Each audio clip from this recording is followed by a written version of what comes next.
Ghost energy. How dead people still affect your life. Have you ever walked into a room and felt a presence even though you knew you were alone? Have you ever felt like someone who has died still influences your decisions, your fears, or even your dreams? Perhaps you've noticed that you repeat behavior patterns that aren't your own, that strangely remind you of a grandfather, grandmother, or family member you barely knew, or that certain emotions appear out of nowhere, as if coming from a source you can't identify. If any of these experiences resonate with you, prepare to discover one of the most disturbing and liberating truths about invisible energy. The death of the physical body does not mean the end of energetic influence, and today you'll understand how these phantom energies may be shaping your life in ways you never imagined. For years I believed that each person was an energetic island, that our energy began and ended with us, until I began noticing strange patterns in people seeking help for energy issues. A woman who couldn't break free from toxic relationships discovered she was repeating the exact pattern of her great-grandmother, whom she never met personally.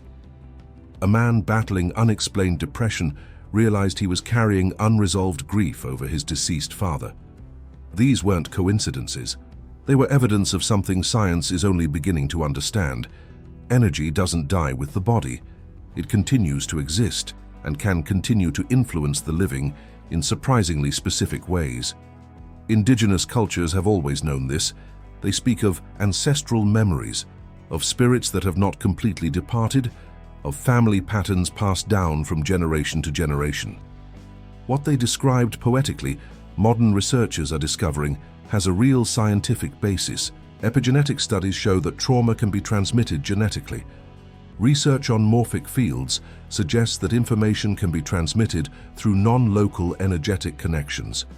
Quantum physics reveals that connections between particles continue to exist even when separated by vast distances.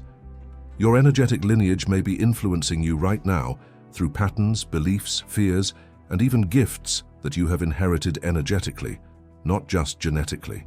Through years of observing these phenomena, I have identified 4 main types of ghost energy that can affect the living. Type 1. Unresolved ancestral energy. Traumas, fears, and limiting beliefs that your ancestors carried until death, but never fully processed. This energy seeks resolution through living descendants. You may be carrying your grandmother's fear of abandonment, your great-grandfather's unexpressed anger, or the deep sadness of long-standing family losses. Type 2. Energy memory of places. Places where intense events occurred retain energetic imprints of those events.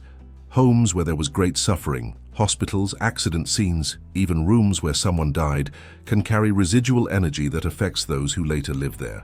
Type 3. Persistent energy connections. People who had very intense emotional bonds with you can maintain energetic cords even after death. Ex-partners, parents, and close friends who have passed away can continue to influence your emotions, decisions, and even your current relationships. Type 4. Repetitive family patterns. Behaviors, beliefs, and destinies that repeat themselves across generations, as if there were a family's energetic programming.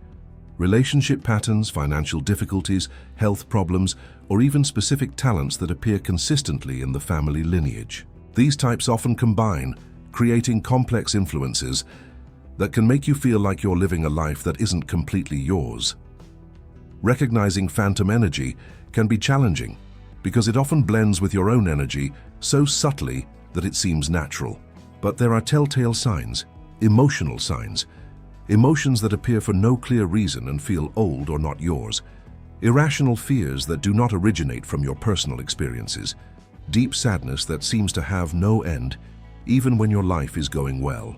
Emotional patterns you recognize in deceased relatives, behavioral signs, repeating exactly the same mistakes made by family members you criticized, feeling programmed to make certain choices even when you want to do something different. Unexplained difficulty in certain areas of life where other family members have also struggled. Talents or abilities that appeared out of nowhere but run in the family physical signs, pain or discomfort that has no identifiable medical cause, health problems that run in the family beyond genetics, feeling of carrying weight that is not yours, energy, fatigue that physical rest does not resolve. Environmental signs. Certain parts of the house where you always feel heavy. Inherited objects that bring strange sensations, specific places where you feel inexplicably uncomfortable, presence felt in moments of silence or vulnerability. The most revealing test is to ask, is this emotion, pattern, behavior really mine, or am I carrying something that belongs to someone else? Now, you may be recognizing patterns in your life that never made sense before. Perhaps you're realizing that certain struggles you thought were unique to you actually have much deeper roots. And you may be wondering, if I'm actually carrying energy that isn't mine, how can I free myself from it? How do I honor my lineage without carrying its burdens? This is exactly the question that separates people who get stuck in familiar patterns from those who can free themselves energetically while maintaining a loving connection with their roots. There's a way to perform ancestral energy cleansing that frees both you and the energies you've been carrying. But before revealing how to do this release, you need to understand why some ghost energies stick to certain people while others can pass through generations without causing problems. Not everyone is equally susceptible to phantom energy. Certain characteristics make some individuals more prone to carrying ancestral energy, natural energy sensitivity. Naturally empathetic people often absorb not only the energy of the living, but also the energy residue of the departed. Their ability to feel energy makes them receptive to subtle influences that others don't even notice. Specific family position. Firstborns, only children, or those considered different in the family, often become unconscious repositories of unresolved ancestral energy. The family subconsciously chooses them as healers of the lineage. Moments of vulnerability. During crises, grief, major changes, or low energy moments, you become more vulnerable to external energetic influences. Phantom energy often enters during these periods of emotional vulnerability. Intense emotional connection. The stronger your emotional connection with the deceased, the more likely you are to continue carrying aspects of their energy. Intense love can create energetic bonds that transcend physical death. Exaggerated sense of responsibility. People who feel responsible for the emotional well-being of others often continue to energetically care even after the person's death. They unconsciously take on burdens that aren't theirs to carry. But here's the important thing. Carrying ancestral energy isn't always negative.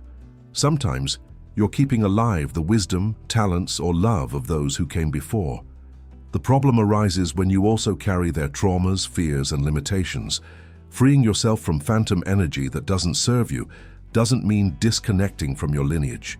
It means honoring your ancestors while taking responsibility only for your own energy. Here's the process. Phase 1. Conscious recognition. Identify specifically which patterns, emotions, or behaviors don't feel genuinely yours. Say out loud, I recognize that I may be carrying energy that belongs to person's name or my ancestors. Phase 2. Honor and gratitude. Consciously give thanks for the positive aspects you inherited from this lineage. Love, wisdom, talents, strength. I honor the gifts I have received through this ancestral connection. Phase 3. Love release. With compassion, declare your intention to return energy that is not yours. With love, I return to you what is yours. I release myself from carrying your fears, traumas, and limitations. I hold only love and wisdom. Phase 4. Establishing energy limits. Clearly declare your energetic autonomy. I am responsible only for my own energy. I consciously choose which aspects of my heritage I want to embody. Phase 5. Anchoring in your own essence. Connect deeply with who you are beyond ancestral influence. I am a unique soul with my own purpose. I honor my lineage by living my authentic truth. Phase 6. Continuous energy protection. Establish regular practices to keep your energy clean and autonomous. This could include meditation, spending time in nature, or simple energy cleansing rituals. This process often needs to be repeated, especially on birthdays, significant dates, or times of stress when ancestral energy may try to return. When you consciously release phantom energy that doesn't serve you, the changes are often profound and lasting. First, you feel a relief that can almost be physical, as if you've put down a heavy backpack you've been carrying for years without realizing it. Breathing becomes easier. Moving through life becomes more fluid. Emotions that seemed inexplicable begin to make sense and dissolve. Fears you've carried around forever lose their power. Repetitive patterns that frustrated you finally break. Your creativity and vitality expand because your energy is no longer drained by carrying ancestral burdens. You discover aspects of yourself that were buried under layers of family influence. Relationships transform because you stop projecting ancestral dynamics onto current situations. You connect from your own authenticity, not from inherited patterns. And a beautiful thing, you often find that by freeing yourself, you also energetically free your ancestors, as if your personal healing allows them to finally rest energetically. Now that you understand how energy can transcend physical death and influence the living, you may be wondering, how can I know what my energy frequency really is? How can I identify what is genuinely mine versus what I've absorbed from others, living or dead? This is a fundamental question for anyone interested in living with energetic authenticity. In the next video, we'll explore the test that reveals your true energy frequency, a practical method for discovering what your natural vibration is when it's not being influenced by other people's energy, ancestral patterns, or external environments. You will learn how to do an energy reading of yourself, identify your unique vibrational signature, and discover how to stay aligned with your authentic frequency even amidst the energetic chaos of the modern world. If this video helped you understand the invisible influences in your life, you definitely need to discover your true frequency.